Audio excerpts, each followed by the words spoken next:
Olá pessoal, olá alunos, bom dia para vocês do sétimo ano, me chamo Anderson Antônio, professor de História, e a nossa aula de hoje será sobre as mudanças no feudalismo, certo? Primeiramente vamos conhecer o que é o feudalismo. O feudalismo compreende um período desde o século X até meados do século XIV, isso no período da Idade Média, certo? O ano 1000 mais ou menos entre o ano 1000 até o ano 1350, 1370, certo? Então esse foi o período chamado de feudalismo. Ok, pessoal? Então vamos conhecer agora como é a formação de um feudo. Bem, primeiramente vamos conhecer o que é um feudo, né? Como é formado um feudo? Eu acho que vocês já viram em filmes, né, de castelos medievais, em desenhos animados, né, que geralmente tem um castelo e ao redor do castelo é cercado por água, certo? Então, o feudo é formado pelo castelo, pelas plantações, pelas aldeias, certo? Pelos bosques, ok? Então, na parte dos bosques é onde tem a floresta, né, que se obtinha a madeira e a caça, onde as pessoas caçavam. Nos campos era arrendado aos servos, certo? Era o local de plantação aí dos servos, onde tinha o plantio. E as aldeias era a vila, né? Onde tinha a igrejinha, as casas, né, dos servos, certo? E no meio, no centro do feudo, era o castelo do rei, certo? E geralmente o castelo, como vocês podem observar aí no desenho, era cercado por água e o portão do castelo, ao mesmo tempo, era uma ponte, certo? Então o portão ele descia como se fosse uma ponte elevadiça e servia como portão e ponte ao mesmo tempo. Certo, pessoal? Geralmente ao redor do castelo tinha enormes muralhas, certo? Isso era obstáculos, né, para dificultar caso algum povo invasor tentasse invadir o castelo, teriam esses obstáculos. Teria a muralha, teria que atravessar essa água, aí o rio, geralmente ao redor dessa água onde está o castelo, era cheio de jacarés, crocodilos, certo? E na parte já do castelo tinha outra muralha e as guaritas onde ficavam soldados armados com arco e flecha para atirar caso algum invasor tentasse invadir o castelo. Certo? Então os feudos se originaram das vilas, né, que surgiram no Império Romano após as invasões bárbaras do século XV. Bem, vamos conhecer agora a sociedade feudal. Aí temos uma pirâmide da sociedade feudal que está dividida em classes sociais. No topo da pirâmide aí ficava o senhor feudal, que era o rei, certo? Era o topo da hierarquia social aí do feudalismo. E ele concentrava pouco poder político, que era dividido entre os senhores feudal. Ele era o principal senhor feudal, que era o rei, mas tinham outros senhores feudais que faziam parte da nobreza, que eram os nobres, certo? Então, a nobreza era proprietária de terra e também chamada de senhores feudais, né? Este exercia poder absoluto em seus domínios, apoiavam as leis, concediam privilégios e administrava a justiça, declarava a guerra e fazia a paz. Então, geralmente, faziam parte dele os cavaleiros, né? Os nobres, os guerreiros, a família real do senhor feudal. Tinha o clero, que era a parte religiosa, certo? O clero, a igreja se tornou mais poderosa, né? Instituição feudal, pois era proprietária de vastas extensões de terra e faziam parte do clero, eram padres, bispos, ábades, monges, certo? Faziam parte aí da classe do clero. E os servos, certo? Eram responsáveis pela servidão, por isso chamado servo. O trabalho na sociedade feudal estava fundamentado na servidão. Os trabalhadores estavam presos à terra, subordinados a uma série de obrigações de pagar impostos e também prestar serviços, certo? Então, era a função dos servos, que eram os camponeses, a classe mais pobre da época. Ok, gente? Bem, vejamos agora as principais mudanças na Europa feudal, as principais inovações técnicas da época, né? A produção de alimentos e inovações. O crescimento da população só foi possível graças às mudanças que ocorreram na agricultura, já que possibilitaram o aumento da produção de alimentos. Algumas mudanças como a rotação trienal, né? Revezamento de produtos agrícolas e períodos de descanso com o objetivo de não esgotar o solo, não desgastar o solo. Então, podemos ver aí nas imagens. Deixa eu explicar como é a rotação trienal. Veja aí, onde tem aí primeiro ano e tem o terreno aí. Veja que tem uma plantação de aveia, uma plantação de trigo e pousio, né, que significa repouso do solo, certo? Então, durante um ano, uma parte será plantação de aveia, outra plantação de trigo, e o solo vai estar descansando em outra parte aí do terreno. Quando for no ano seguinte, vai mudar, aí vai girar, certo? Onde estava a plantação de aveia, será o repouso do solo para descanso. Onde estava o trigo, será a plantação de aveia, e onde o solo estava em repouso, será a plantação de trigo. E no ano seguinte, muda novamente, certo? Onde estava a plantação de aveia, será o repouso do solo. Onde estava a plantação de trigo, será a plantação de aveia. E onde estava o solo repousando, será a plantação de trigo. Então essa era a chamada rotação trienal, também conhecida como rotação de culturas, certo? Hoje é muito comum, é muito utilizado hoje esse tipo de rotações de cultura na agricultura. O solo tem que ter um descanso, certo? Para os nutrientes, já que o solo também tem nutrientes, então ele tem que ter o descanso também. Vejamos agora outros tipos de inovações técnicas da época. Bem, outra inovação técnica da época foi a substituição do arado de madeira pelo de ferro, que era chamado de charrua, certo? Um arado munido por lâmina de metal que podia remover mais profundamente o solo, possibilitando o aumento da produção agrícola. Então, os arados que eram feitos de madeira, que os bois puxavam, certo? Que cortava lá o solo e outra pessoa ia atrás plantando. Foi substituído pelo arado de metal, certo? O arado de ferro. Por quê? Seria mais resistente. Então essa foi uma inovação técnica da época da Idade Média. E outra inovação técnica foi a difusão dos moinhos, certo? Movido pelo vento ou pela água. Com a utilização desses moinhos, houve um aumento na oferta de farinha, de cereais, melhorando a qualidade da alimentação. Com essas mudanças, a população europeia entre o século XI a século XIV praticamente dobrou, certo? Então houve um aumento aí da produção de alimentos com a difusão dos moinhos. Nessa época não existia energia elétrica, então a energia utilizada para mover as engrenagens na casa do moinho era os ventos, no caso a energia eólica, certo? O catavento. E também tinha a roda d'água, que era uma roda feita de madeira e que se utilizava a força corrente do rio, da água do rio, ia movendo essa roda e ia movendo também as engrenagens dentro da casa do moinho. Então isso acelerava a oferta e a produção de cereais. Bem, o próximo slide mostra o revigoramento das cidades e a expansão do comércio. Com mais pessoas trabalhando no campo, boa parte da população buscou novas áreas para cultivar ou migrou para as cidades. Com isso ocorreu a produção de tecidos, do artesanato e o desenvolvimento da construção civil, certo? Aproveitando a mão de obra originária dos campos, foram construídas catedrais, muralhas, casas, palácios e hospitais. Então o revigoramento das cidades é o que? É o desenvolvimento das cidades a partir do comércio.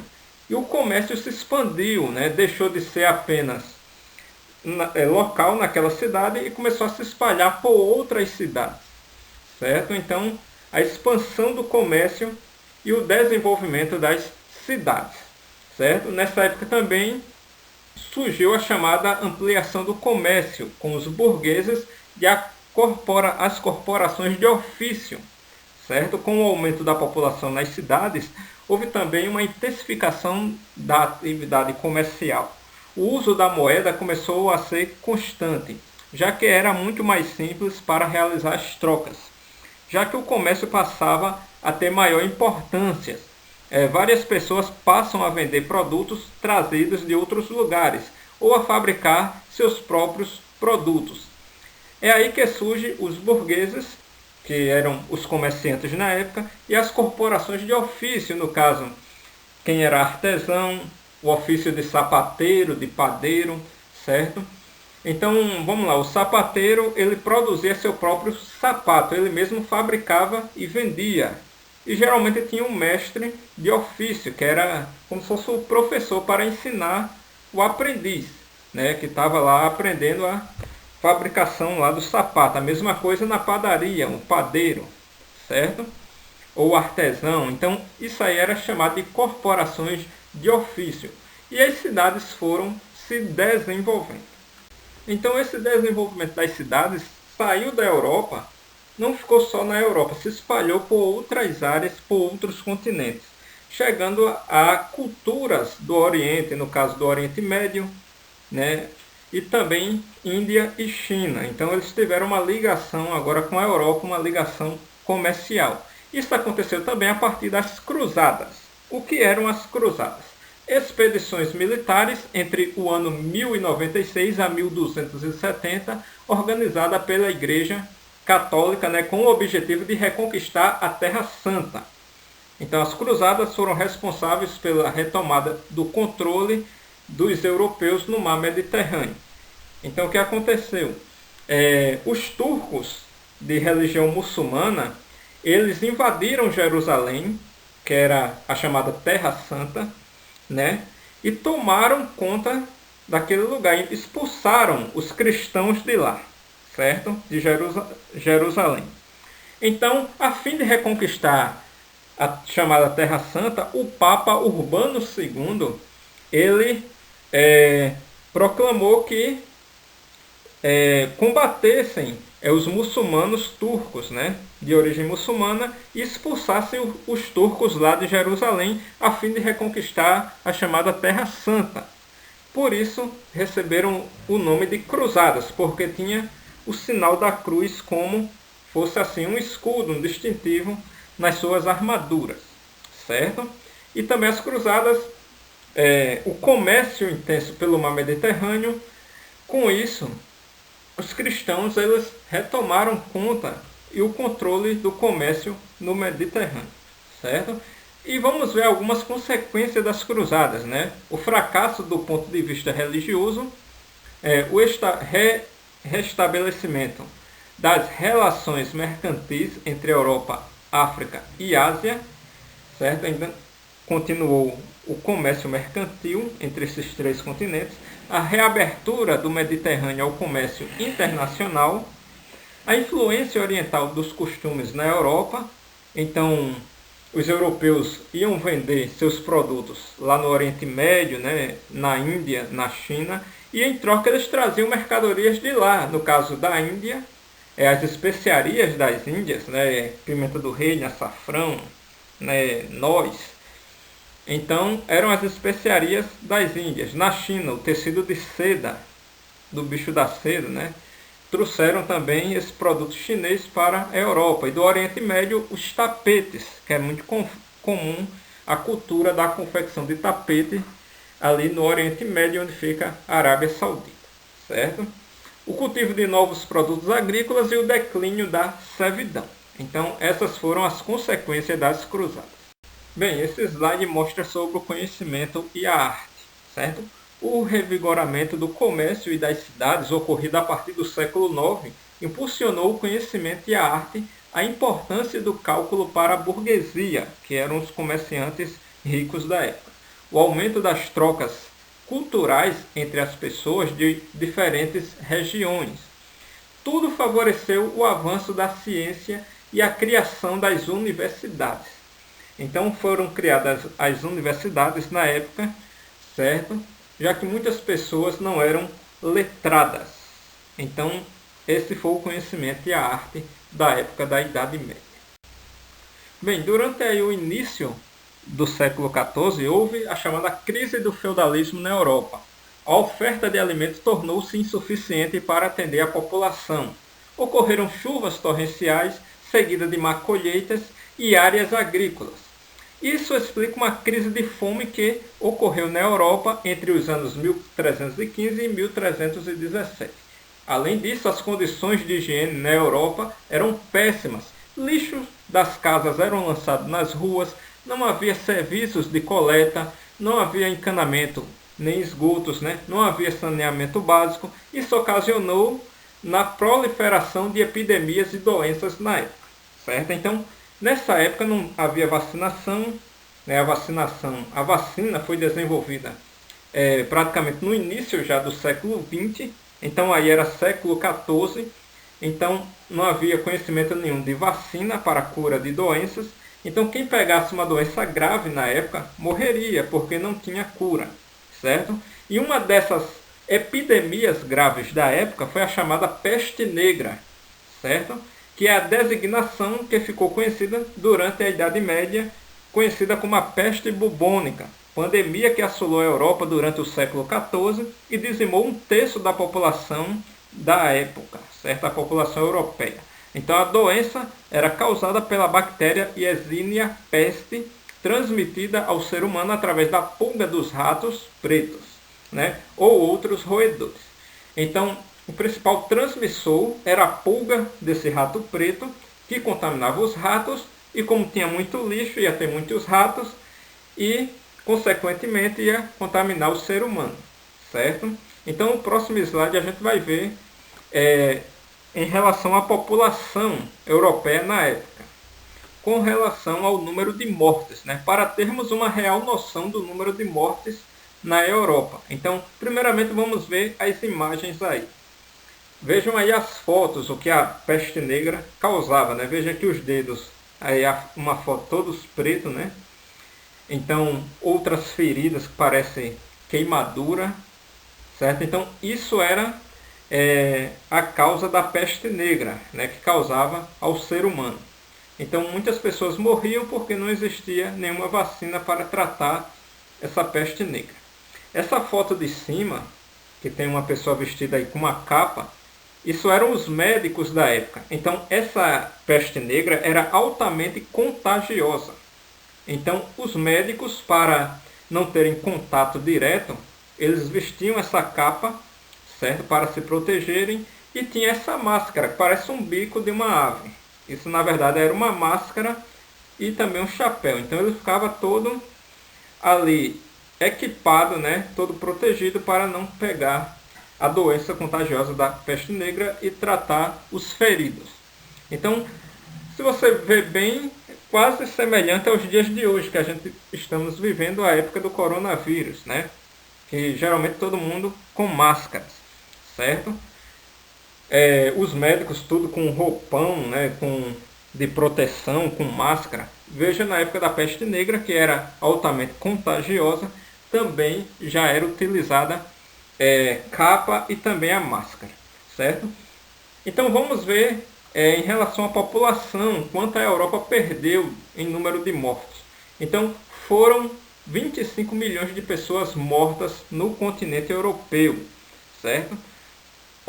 Vocês olharem aí a tabela, no ano 1300 a população da Europa era de 70 milhões de habitantes. Em 1347, 75 milhões de habitantes tinha a Europa. Então, foi o início da peste negra, que durou aí 5 anos. Então, essa epidemia matou 25 milhões de pessoas. E quando foi em 1352, se a gente vê a população da Europa, caiu para 50 milhões de pessoas. Então, a peste bubônica matou muita gente. Não ficou só na Europa, não. Se você olhar no mapa, se espalhou também pela China e por outros lugares ali do Oriente Médio, certo? Bem, nessa época também existiu a chamada Guerra dos 100 Anos, certo? Que foi uma guerra entre França e Inglaterra. Foi uma disputa pela rica região dos Flandes, onde havia manufatura de lã e sucessores dinásticas, e sucessões dinásticas, provocaram conflito entre França e Inglaterra, certo? Então essa região que ficava na França, a Inglaterra queria tomar essa região aí da França, e também a rivalidade entre esses dois países era a questão que a Inglaterra estava começando a se desenvolver e a França continuava atrasada, certo? Então isso aí é a chamada Guerra dos 100 Anos, que consequentemente depois a Inglaterra surgiu já no século XVIII a Revolução Industrial, certo? E o outro slide mostra aí a luta dos camponeses, certo?